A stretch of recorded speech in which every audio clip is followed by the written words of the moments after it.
Menurut Anda ya, tadi kan saya ngomong sama Mikana tuh ya. Menurut Anda ya, masuk akalkah Tuhan kalah dengan ciptaannya? Masuk akalkah Tuhan kalah dengan ciptaannya? Tidak. Tidak, wah rahasia teman-teman. Jadi kalaunya ada Tuhan yang kalah dengan ciptaannya gimana tuh? Itu bukan Tuhan, Tuhan. Oh, bukan Tuhan. Saya mau tanya dulu, Yesus Tuhan atau bukan? Bagi orang Kristen itu Tuhan, utusan Sang Bapa. Bagi Anda? Bagi saya juga, Pak Ustadz. Jangan orang Kristen aja ente tunggalin.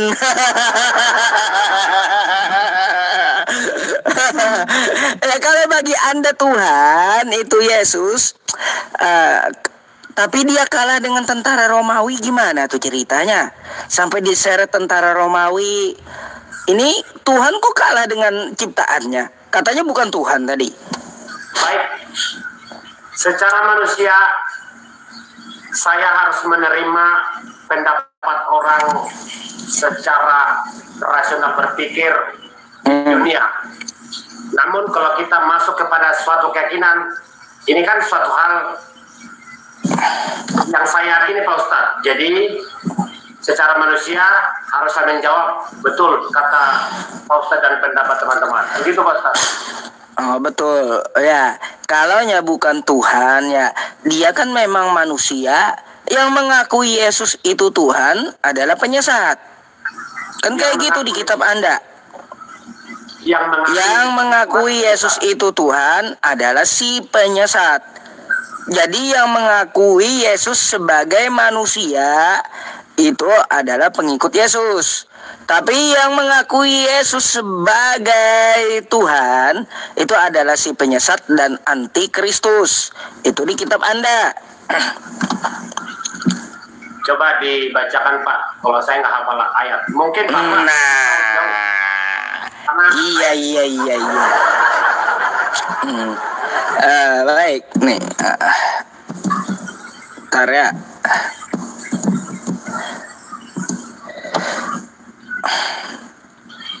Nih, kita buka ya. Baik Pak, baik Pak Ustaz. 2 Yohanes 1 nomor 7.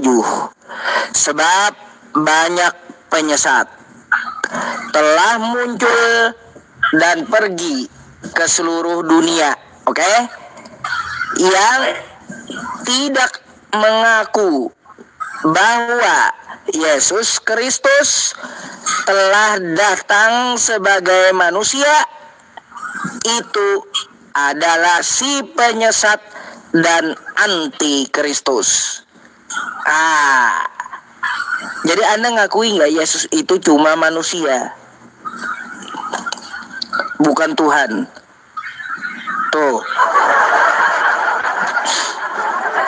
Karena kalau Anda akui dia Tuhan, itulah si penyesat dan antikristus, kata kitab Anda.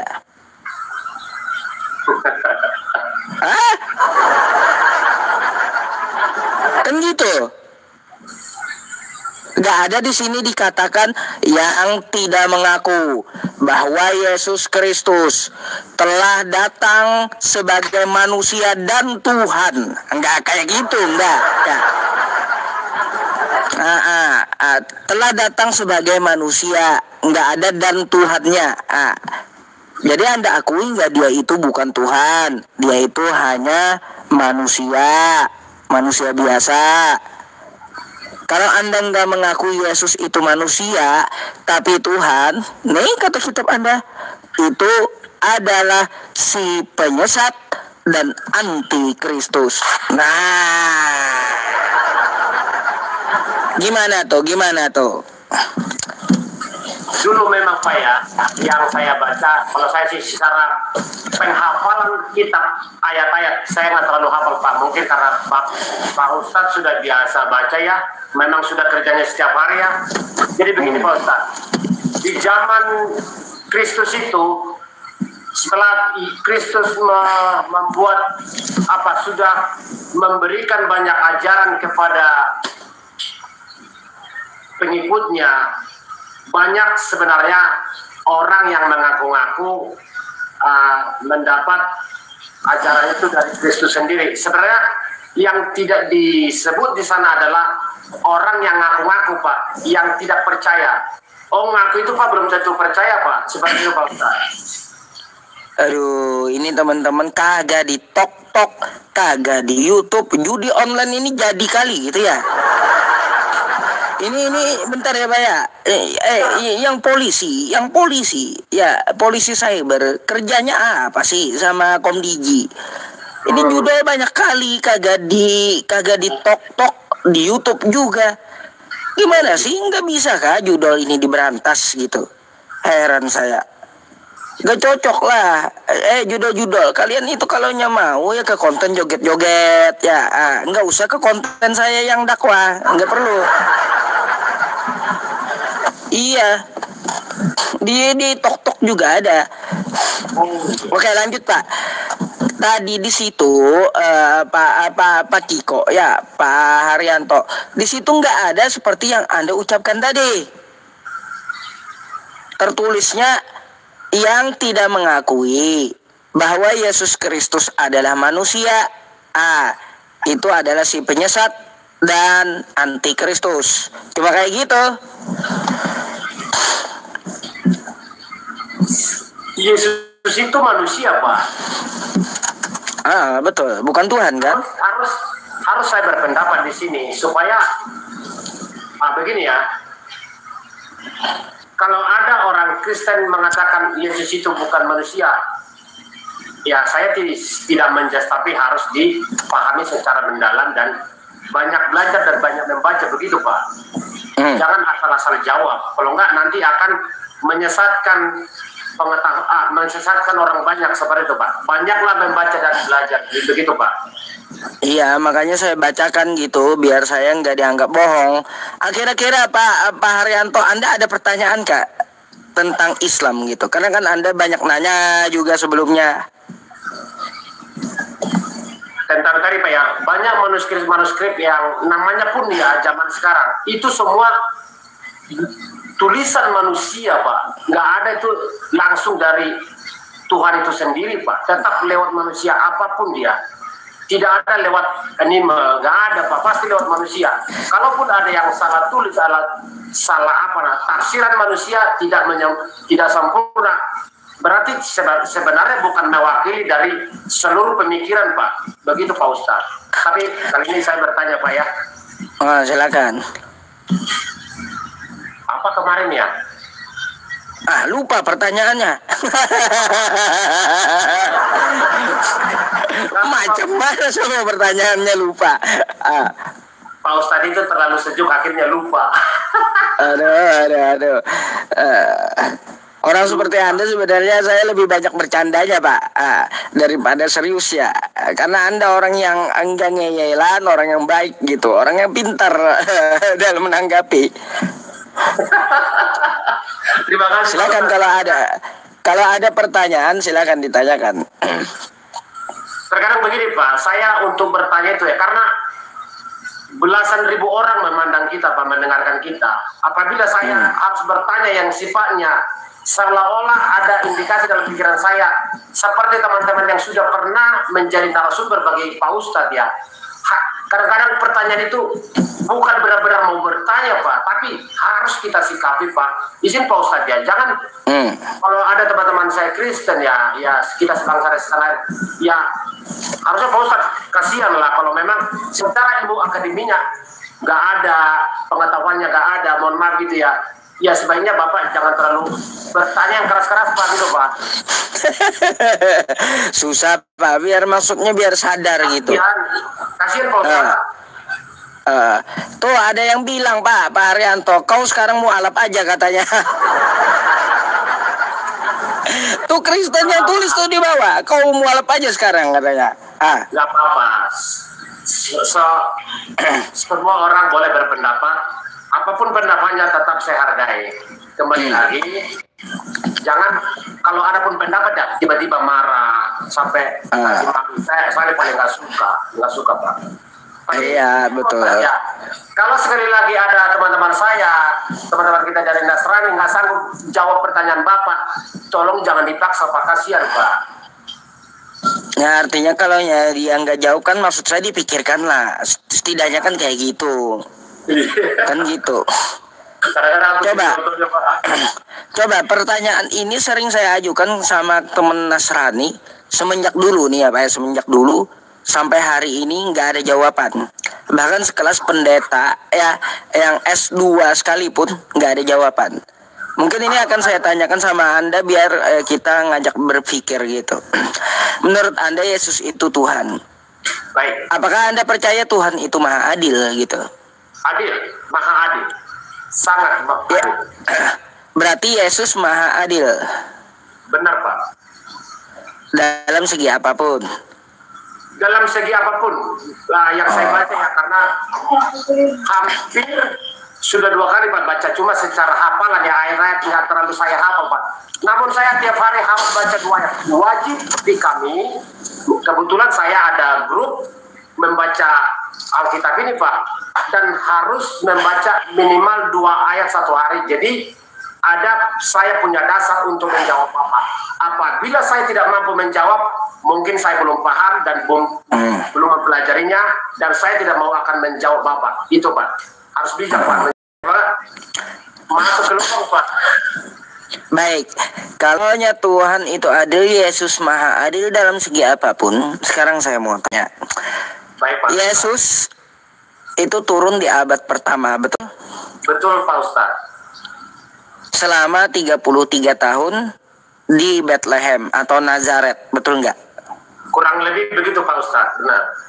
Nah, selama dia turun ke dunia, hanya orang-orang dari Nazaret, orang-orang sekitar Yesus yang dapat melihat Yesus dengan matanya, betul nggak? Betul Pak Ustadz. Ya kan, orang di abad pertama bisa lihat Yesus dengan matanya. Oke, itu poinnya. Nah, sekarang kita di tahun 2025, kalau Yesus itu adil, kita juga harus bisa melihat dengan mata kepala kita. Nah, di mana letak keadilannya Yesus ini? Sedangkan yang bisa melihat di abad pertama aja, hanya 33 tahun aja dapat dilihat ini Tuhan. Kalau Anda ini Tuhan saya, Pak Haryanto ya, saya akan tuntut dia gitu. Iya, akan saya pertanyakan, kau Tuhan macam apa? Kagak adil sama sekali gitu. Kan gitu, orang 33 tahun enak-enakan lihat fisik Tuhan dengan matanya. Kan kayak gitu. Kita tahun 2025, jangankan lihat dengan mata, lihat fisiknya aja kagak ada. Ini mana keadilan Yesus bagi kita semua? Baik, memang kalau menjawab ini, saya tidak mau menyepelekan pertanyaan ini, tapi ada dalam hati saya, ya sudahlah, tetap harus saya jawab.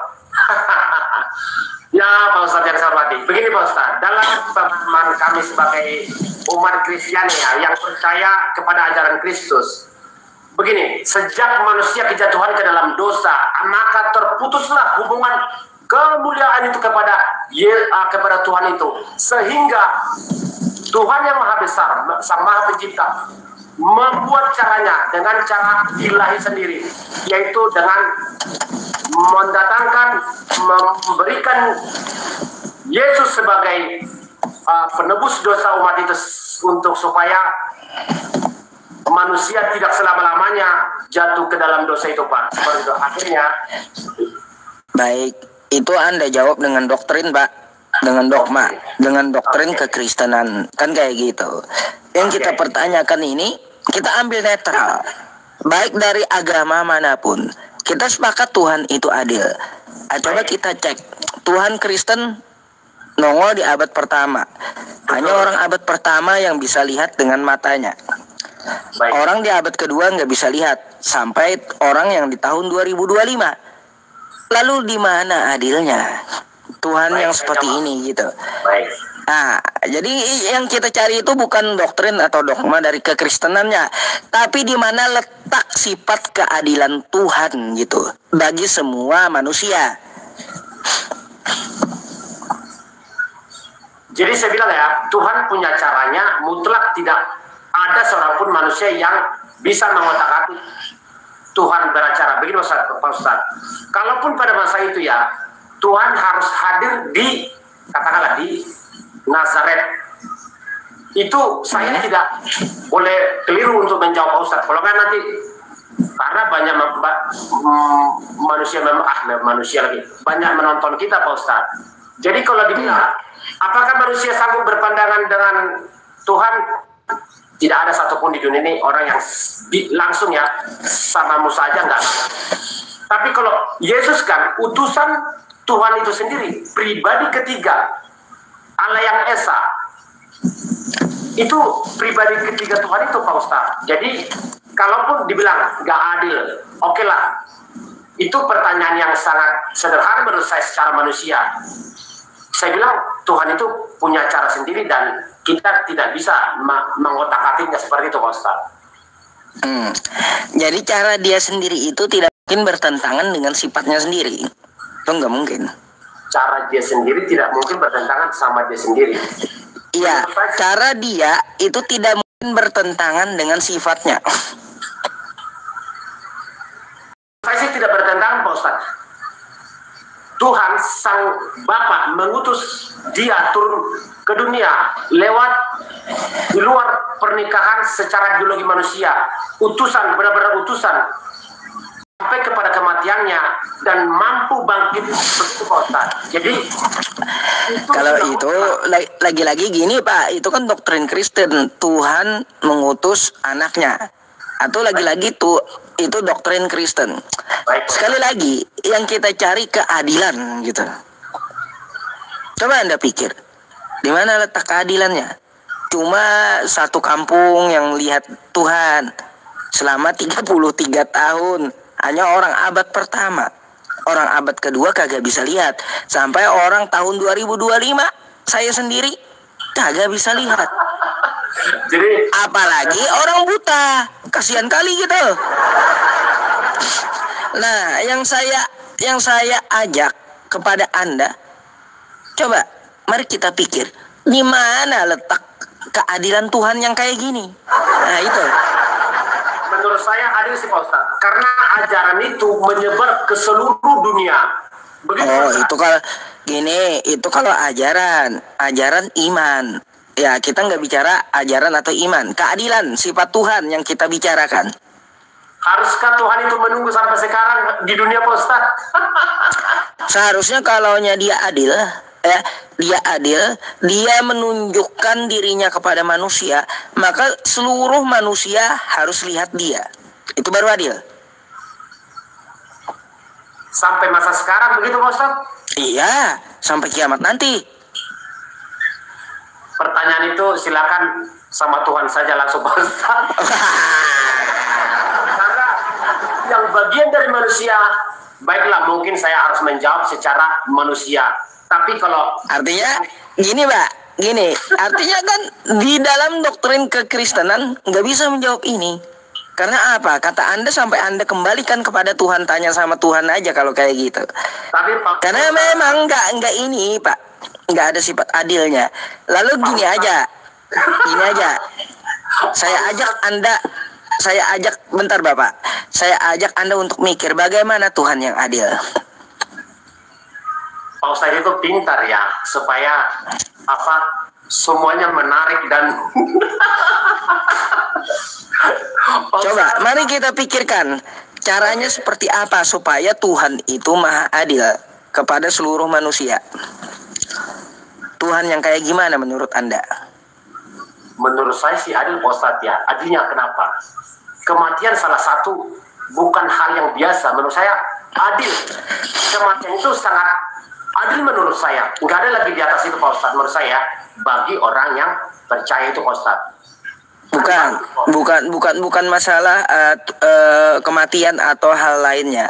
Sifat dari Tuhan ini, biar dia bisa disebut adil, itu Tuhan seperti apa menurut Anda? Kalau Yesus udah gagal, nggak bisa kita sebut adil. Gugur klaim Anda tadi Yesus dikatakan maha adil.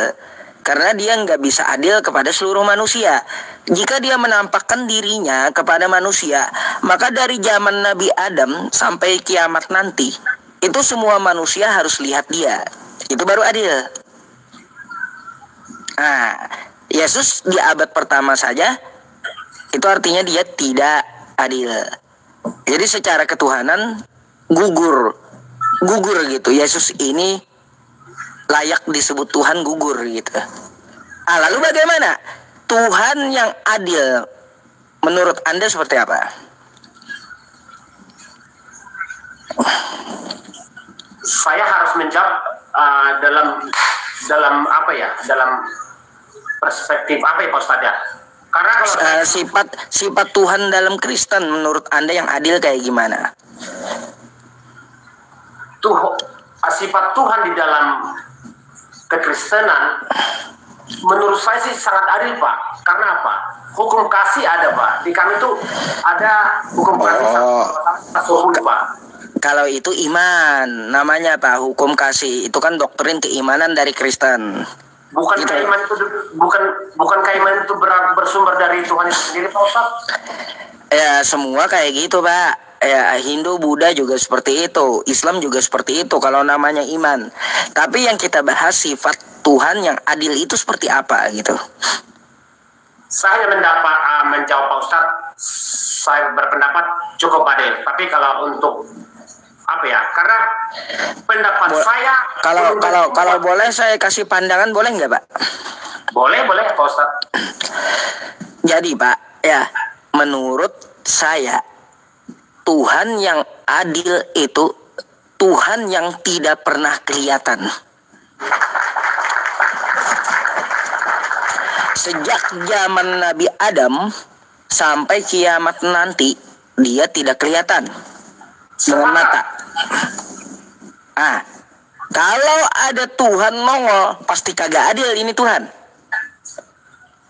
Jadi Tuhan yang adil itu sejak zaman Nabi Adam sampai hari kiamat nanti, dia tidak kelihatan dengan mata. Kagak usah kita yang bisa lihat. Dia juga adil terhadap orang buta, karena dia nggak nongol gitu. Nggak ada bedanya buta atau tidak, sama-sama nggak bisa lihat Tuhan. Baik. Nah ini Tuhan yang adil. Jadi kalau ada Tuhannya dibentuk simbol, dibikin patung, ada yang turun ke bumi, ini pasti nggak adil Tuhannya. Pasti nggak adil. Tuhannya digambarkan dengan patung, Tuhannya dilukis ya dengan karikatur, Tuhannya dipoto, atau Tuhannya langsung nongol. Ini Tuhan yang nggak adil, nggak layak disebut Tuhan, karena nggak ada adilnya dia. Tuhan yang adil itu yang tidak kelihatan sejak zaman Nabi Adam sampai kiamat nanti. Makanya ya Pak ya, kata Nabi Musa ya, coba Anda buka di Keluaran 33 nomor 20. Lagi firman-Nya, kata Tuhan Nabi Musa, engkau tidak tahan memandang wajahku. Betul. Kalau kamu memandang wajahku, maka kamu akan mati. Itu kata Tuhan Nabi Musa. Nggak bisa kelihatan Tuhan Nabi Musa. Habis itu ya kata Yesus di Yohanes 5 nomor 37. Bapa yang mengutus aku, dia yang bersaksi tentang aku. Kamu tidak akan dapat melihat rupanya. Betul. Suaranya pun tidak dapat kau dengar.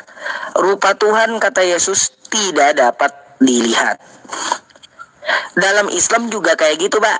Quran surah Al-An'am ayat 103. La tudrikuhul absar. Allah Subhanahu wa taala tidak dapat dilihat dengan mata. Gitu. Jadi yang namanya Tuhannya para nabi tidak kelihatan. Itu dulu dicatat. Kira-kira agama mana Tuhannya yang kagak kelihatan di muka bumi ini? Mana Tuhannya yang tidak kelihatan? Saya tidak mau mewakili agama lain, supaya tetap sejuk. Tuhan kami tidak pernah kelihatan, tapi kami bisa merasakan dengan iman kami sendiri. Tapi kalau dari iman Yesus, tetap saya jawab. Ya, kalau kita lihat dari semua agama, kita jujur aja Pak, diskusi itu ya, hidayah dan diskusi serta iman itu wajib jujur gitu, agar kita mau menggunakan akal kita, kan gitu. Kita wajib jujur aja. Kita jawab aja Pak. Dari semua agama di seluruh muka bumi ini, Buddha Tuhannya kelihatan, Hindu Tuhannya kelihatan, turun. Terus pagan Tuhannya kelihatan, mereka gambarkan. Terus Kristen ya Tuhannya juga kelihatan. Yang kagak kelihatan ada dua, Yahudi dengan Islam. Kalau kita pikir Yahudi dengan Islam, oke? Tapi apa bedanya Islam dengan Yahudi? Apakah Tuhannya sama? Ya, Tuhan itu satu. Wa ilahukum ilahu wahid. Tapi saya tidak akan pernah sudi mengatakan Allah Subhanahu wa taala sama dengan Tuhannya orang Yahudi yang mujassimah. Mujassimah apa Pak? Mujassimah itu menyamakan Tuhan dengan makhluk. Oh. Dia bilang Tuhan berjalan-jalan di kota, enggak. Kan ada tuh di kitab Yahudi Tuhan berjalan-jalan di kota. Enggak kayak gitu. Allah enggak perlu jalan-jalan di kota. Saya enggak sudi mengatakan Allah Subhanahu wa taala sama kayak Tuhan mereka jalan-jalan di kota. Kalau mereka mau menyamakan dengan Tuhan saya, silakan. Itu urusan orang Yahudi. Tetapi kalau saya punya ayat Pak. Apa ayatnya? Walam yakullahu kufuwan ahad. Tidak ada yang setara dengan Allah Subhanahu wa taala. Gitu. Jadi satu-satunya yang konsisten Tuhannya bukan mujassimah, adalah Tuhannya umat Islam.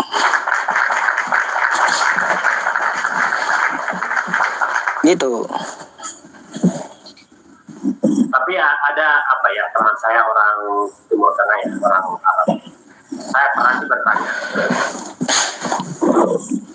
Ada. Semua terjadi secara histori itu ada. Bahkan dari mulai kecil kelahiran sampai jelas ya. Jadi kalaulah Tuhan itu, Yesus Kristus itu bukan utusan Tuhan, kok bisa umat manusia miliaran untuk secara ya logika berpikir, logos, untuk secara logika ya. Ini kan kita berbicara tentang keimanan Pak. Iya, sampai miliaran manusia untuk menempatkan dirinya untuk tunduk dan taat kepada ajaran Kristus itu. Oh, jadi gini Pak. Ini lagi-lagi kalau kita lihat cara penyebarannya. Cara penyebarannya, satu, didanai dengan kuat. Dua, penyebarannya dengan kosakata yang manis dan menarik. Di Kristen nggak perlu ya begini begitu. Yang penting percaya Yesus udah menyelamatkan, dosa ditebus. Kata orang nggak perlu ngapa-ngapain, yang penting percaya Yesus gitu. Percaya Yesus, dosa ditebus. Udah kan enak kali gitu doktrinnya. Kan kayak gitu. Itu salah. Itu kalau menurut saya, kalau kita lihat dari ini Pak, dari cara jalannya. Habis itu agama Bapak, mohon maaf ya Pak ya, kebanyakan juga disebarkan melalui penjajahan gitu, termasuk di Indonesia. Coba Anda lihat di negara yang lain selain Indonesia juga agama Anda disebarkan dengan, mohon maaf, kalau udah penjajahan artinya dengan paksaan gitu. Tuh udah dua jalurnya, banyak jalurnya. Kenapa menjadi miliaran orang yang ikut paham ini? Gitu loh Pak. Jadi kalau kita lihat dari cara penyebarannya seperti itu. Gitu. Makanya saya nggak heran Pak, ada Kristen naik kagak tahu dengan kitabnya. Nggak heran saya. Ada Kristen naik nggak tahu dengan kitabnya, bunyinya kagak tahu, ajaran Yesus kagak tahu gitu. Itu memang didoktrin kayak gitu, mereka yang penting percaya, udah selamat. Akhir bulan nanti transfer aja 10%, kan gitu. Gitu loh Pak, bukannya mengada-ngada ya. Ini yang saya baca gitu. Tapi kalau tanggapan Anda lain silakan.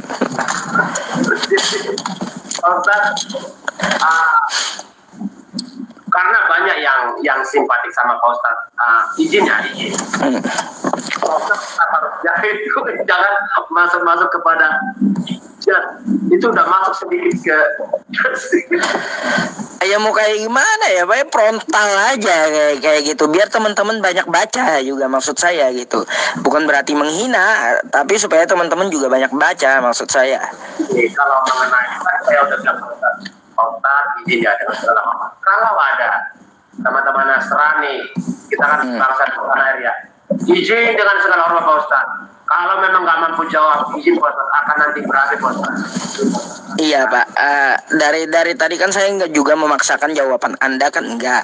Cuma kan dari yang saya ucapkan coba kita pikirkan kan kayak gitu. Saya bawa dari dalil, dari logika kan kayak gitu. Tuhan yang benar itu kayak gimana? Kagak kelihatan. Tuhannya para nabi kagak kelihatan. Dalilnya di mana? Dalilnya di Yahudi ada, di Kristen ada, di Islam ada. Tuhan itu yang namanya Tuhan kagak kelihatan. Itulah Tuhan yang adil gitu. Baik, saya mau masuk sedikit ya Pak. Di dalam hukum perjanjian lama kitab Yahudi, kalau anak Abraham ada dua, Ismail dan Ishak Pak. Izin Pak Ustadz ya, kita nih belajar. Kalaupun saya mungkin pendapat saya kurang pas atau jangan, izin ya penonton semua. Silakan Mbak. Sangat saya hormati, tetap harus menunjukkan buat kita semua. Anak Nabi Ibrahim ada dua, Ismail dan Ishak. Ya. Kalau di perjanjian lama, kitab Taurat Yahudi, bahwa yang mendapat kemuliaan bagi ilahi adalah Ishak. Tapi kalau menurut teman-teman tetap banyak menyebut kalau yang dapat kemuliaan itu adalah Ismail sendiri juga. Bagaimana pendapat di sini? Baik, jadi gini Pak, saya pernah mendiskusikan ini sama Bang Billy, penganut Yahudi yang ada di Indonesia. Dia malah tanya balik sama saya, kau mempermasalahkan itu, emangnya dari keduanya ada yang dikorbankan? Langsung diam saya. Saya pikir betul juga. Jadi ngapain kita ribut itu, kata Bang Yahudi. Bang Billy Yahudi tuh. Dua-duanya mulia, kata beliau. Gak ada yang dikorbankan. Kan domba juga tuh yang diganti. Ngapain kita permasalahin itu? Artinya dua-duanya mulia bagi Yahudi. Bagi kita, ya Pak ya, bagi kita Nabi Ismail mulia, Nabi Ishak pun juga mulia. Am kuntum syuhada idh hadara Ya'qub al-maut idh qala li banihi ma ta'buduna min ba'di qalu na'budu ilahaka wa ilaha abaika Ibrahim, Ismail, Ishak ilaha wahida wa nahnu lahu muslimun. Dua-duanya mulia gitu.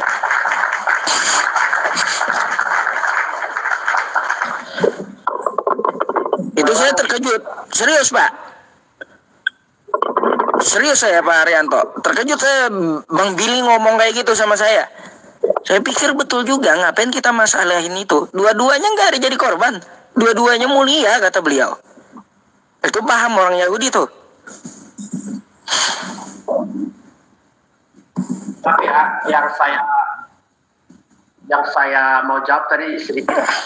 Pak Ustadz mengatakan kalau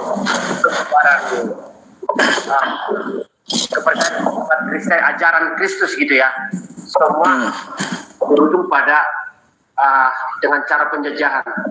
Tapi di Sumatera Pak, bukan menjajah Pak, asli misionaris Pak. Mungkin yang Pak pelajari mungkin ada ya, tapi yang saya mau jawab, tidak.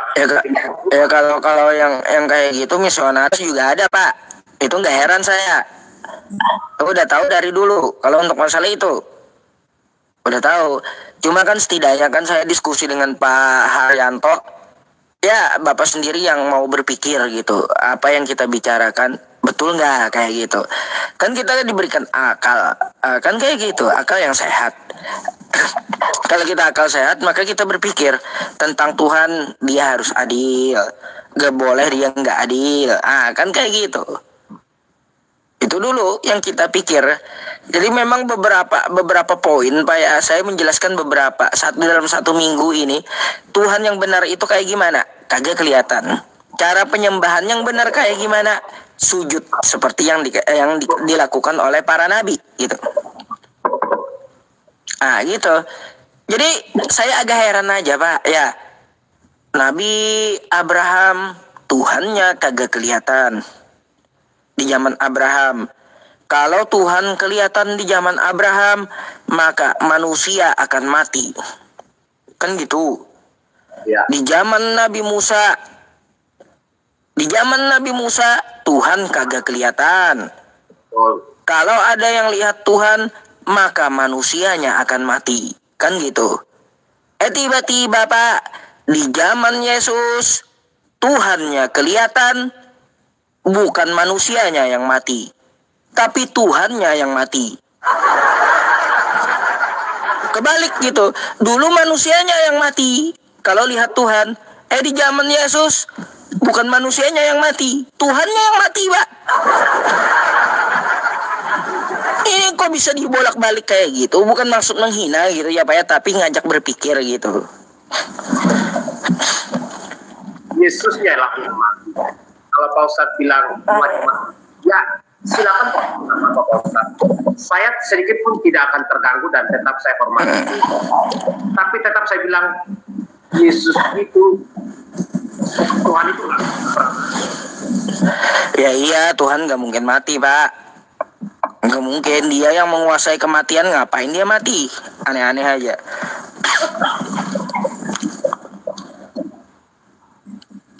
Kan gitu ya. Kira-kira ada nggak yang Anda pertanyakan tentang Islam? Apapun tentang Islam buat mengedukasi juga teman-teman Kristen dan Islam yang di bawah gitu. Terus mungkin ada unek-unek tentang Islam yang Anda perlu pertanyakan. Nggak perlu takut, Pak. Nggak perlu takut. Saya jamin nggak akan ada yang geruduk Anda. Nggak mungkin. Perihal takut itu kalau salah, Pak. Iya. Kalau kita bertanya itu bukan salah gitu. Di sinilah yang harus dijaga. Kadang orang nggak paham tapi dipaksakan untuk bertanya dan akhirnya pertanyaannya pun nggak terjawab, dia pun nggak bertanggung jawab. Tapi saya ada di sini tidak mau seperti itu, Pak. Kira-kira sebenarnya banyak mau ditanya. Setiap kali saya turun dari live-nya Pak Ustadz, ya banyak juga. Silakan saja lah, karena mungkin teman mereka belum sampai ke sana gitu, Pak. Karena saya juga setiap turun, Pak, komen juga caci maki. Aduh, kalau dicaci maki itu saya tiap hari, Pak, tiap hari. Itu aja saya dicaci maki lagi tuh. Saya biarin, malah saya makan caci makinya. Jadi makanan saya. Yang saya herankan Pak Ustadz ya, begitu saya turun, apa katanya? Kenapa kau bergabung sama Pak Ustadz? Kenapa harus kayak gitu? Katanya, kamu kenapa terganggu dengan urusan Pak Ustadz ini? Ya kenapa kamu bergabung? Wah, kamu udahlah. Kamu jangan besar. Saya jangan. Sampai begitu Pak Ustadz. Jadi kalau saya berada ini, apa aja saya botol. Saya kira begitu, Pak. Gini, Pak, karena ada yang antri juga kan di bawah, ya saya harapkan Anda bisa memahami waktunya juga sama yang di bawah kan kayak gitu. Cuma sebelum itu saya mau nanya, Pak. Yes, kemarin kan ada yang syahadat tuh di tanggal 6 Oktober ya kalau nggak salah, 3 hari yang lalu. Tiba-tiba pendetanya, Pak, ke rumah memaksa untuk balik ke Kristen. Itu kayak gimana tanggapan Anda? Kok pendeta kayak gitu ya? Silakan yang ini diulangi lagi, Pak, dan semua dengar. Jadi kan di tanggal 6 itu ada orang yang masuk Islam bersyahadat dengan Bang Zuma, kan gitu. Ya. Oh, bukan kira Pak Ustadz. Bukan sama saya, sama Bang Zuma. Karena beliau administrasinya lengkap, jujur aja. Beliau bisa keluarin dari API itu sertifikat mualaf. Nanti kalau saya juga ada yayasan, kan saya bisa keluarin sertifikat mualaf juga gitu. Untuk mengesahkan. Jadi di tanggal 6 tadi itu ada yang syahadat, ya masuk Islam. Tiba-tiba besoknya pendetanya ngamuk, datang ke rumah, maksa dia untuk kembali ke Kristen. Kok ada pemuka agama kayak gitu? Apa penilaian Anda terhadap ini pendeta dan agama Anda sendiri? Atau dari Bang Juma langsung? Bukan, saya lihat langsung videonya. Itu saya salahkan bukan yang mualafnya, yang pendeta saya salahkan. Kenapa saya salahkan? Hidup punya pilihan. Hidup harus apa ya? Setiap kita manusia harus mampu meletak sebagai manusia yang punya rasional berpikir itu gimana? Cerdas lah, jangan apa ya? Kenapa pendeta itu harus marah? Saya nggak terima kalau pendeta itu kan pribadi yang dimulak tadi itu salah. Nggak harus pakai didatangin, nggak perlu Pak bagi saya. Amatan itu kan tidak mewakili Pak. Iya, beliau satu keluarga kemarin masuk agama Islam itu. Besoknya pendetanya datang. Ya, pendeta saya salahkan. Tapi nggak tahu secara detail ya kenapa sampai harus didatangin. Hanya mungkin pengen tahu atau memaksa untuk kembali ke Kristen gitu. Gak ada urusan Pak. Makanya aneh kali gitu. Sependapat sih dengan Anda Pak. Aneh gitu, itu kan orang punya pilihan gitu. Kalau di mana katanya Indonesia kan bebas menganut agama, tiba-tiba malah diintimidasi kayak gitu, kan aneh gitu. Aneh menurut saya. Iya, kadang-kadang saya berpendapat begini Pak, dibully. Lu sih, kamu sih satu pikiran sama Pak Ustadz. Ya, begini loh cara berpikirnya. Kalaulah seseorang mau dengan ajaran, katakanlah dia mau gitu Pak ya. Kenapa kita harus marah? Kenapa kita harus melarang-larang? Saya bilang, betul. Keyakinan itu nggak boleh kita paksakan dan tidak boleh diwakili. Bagaimana? Pak, banyak tuh yang marah sama Anda. Pansos katanya Anda. tuh yang Kristen tuh. Oh, lanjut Pak. Sekarang begini, bagaimana ya pemahaman teman-teman tentang kalau ada teman yang sudah menyeberang menjadi malam. Terus teman-teman saya sudah menonton. Terus Anda mau bilang apa? Perbuat saja imanmu. Ini saya Kristen sejati, orang Indonesia. Tidak bisa mewakili orang lain. Bukan berarti saya supaya kalian imannya longgar. Jadi di otak-atik bisa. Itu kembali lagi kepada dirimu. Kalau Anda imannya tanggung-tanggung, apapun yang disampaikan Pak Ustadz, tetap kok jangan gampang marah teman-teman. Kemana sih iman? Iya betul. Yang kotor itu segala macam. Iman gak bisa diwakili. Keyakinan kepada Sang Pencipta. Oh diwakili. Pak Ustadz mau bilang apapun di sini, silakan. Anda boleh dengar. Anda nggak suka, terserah. Betul. Ini salah, itu salah.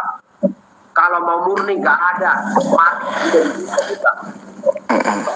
Ya betul Pak, sepakat, mantap. Pak Haryanto, biasanya kan saya diskusi sama kawan Kristen ya, mungkin setengah jam sampai 45 menit satu orang biar yang lain juga kebagian waktu gitu.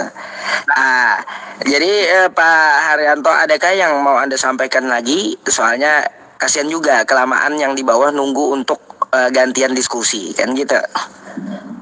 Baik, terima kasih Pak Ustadz sudah memberitahu saya. Namun saya mengajak seluruh baik Muslim, baik Nasrani ya, mari jaga emosi, kendalikan pikiranmu. Supaya apa?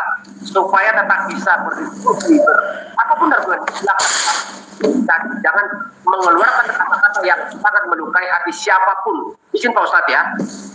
Tidak boleh. Silakan Pak Ustadz berpendapat, bertanya, narasi apa pun sampaikan. Silakan kalau Anda, teman-teman semua bisa jawab, jawablah dengan kemampuanmu, dengan tidak mengada-ngada.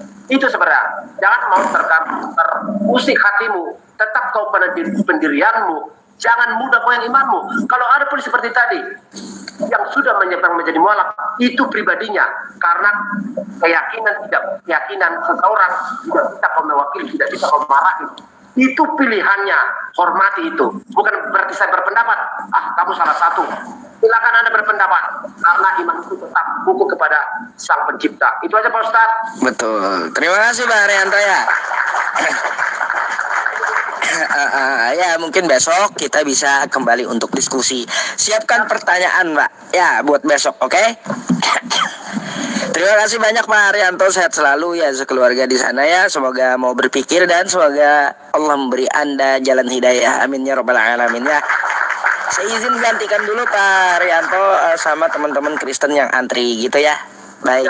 Selamat malam Pak Haryanto.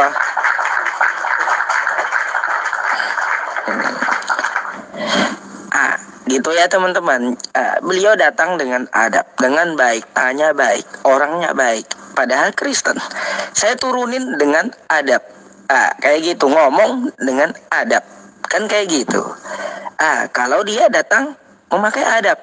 Tapi kalau datangnya biadab, bahaya. Saya pun bisa lebih kenceng gitu kayak Mikana tadi ya. Kayak gitu ya teman-teman. Beda gitu cara pendeta Yusuf PI menghadapi kawan-kawan Kristen untuk ngajarin Kristen ya. Jangan heran saya sebut diri saya pendeta. Kenapa? Siapa yang mau protes coba? Siapa mau protes? Saya sebut nama saya pendeta Yusuf PI. Tidak ada yang protes. Aduh. Nama yayasan apa Ustadz? Nanti. Kata Bang Imam Syafi'i, kalau